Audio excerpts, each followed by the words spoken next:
Istri Ridwan Kamil bantah kirim utusan tawari uang 2 miliar rupiah ke Lisa Mariana agar ngaku bohong.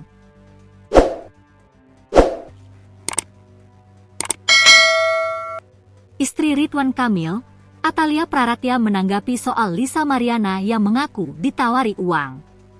Uang itu diduga terkait kasusnya dengan Ridwan Kamil. Pengacara Lisa Mariana, Sunan Kalijaga mengungkapkan respons Atalia. Baru-baru ini, Lisa, lewat akun Instagram Lisa Mariana A, Jumat, 28 Maret 2025, membagikan tangkapan layar pesan WhatsApp dari seseorang yang menawarinya sejumlah uang.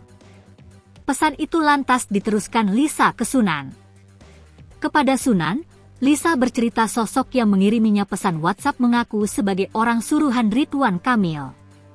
Lisa menyampaikan kepada saya ada orang yang mengatasnamakan dari pihak Bapak RK, Ridwan Kamil, menawarkan sejumlah uang cukup fantastis.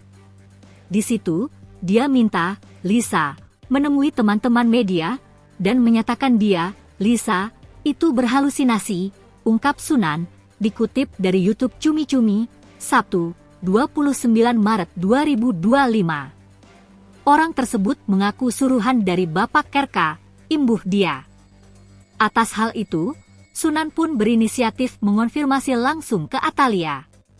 Namun, menurut Sunan, Atalia tidak tahu menahu mengenai sosok yang mengaku sebagai suruhan Ridwan Kamil, menawari Lisa sejumlah uang. Hal ini saya konfirmasi agar tidak menjadi fitnah. Saya menghubungi ibu, Bu ini ada hal seperti ini, benar nggak, cerita Sunan. Setelah saya konfirmasi ke Ibu Cinta, Atalia, nggak ada tuh, siapa itu orang-orang kaya begitu, lanjutnya. Sunan pun menduga ada pihak yang sengaja memanfaatkan isu perselingkuhan antara Ridwan Kamil dan Lisa. Artinya, saya melihat di sini sudah mulai ada orang-orang yang entah maksud tujuannya untuk apa, bagaimana kepentingannya, itu sudah mulai menambah suasana ini, memburuk, jelas Sunan. Diketahui, sosok yang mengirim pesan kepada Lisa menawari uang senilai 2 miliar rupiah agar sang selebgram memberikan klarifikasi terkait isu perselingkuhannya dengan Ridwan Kamil.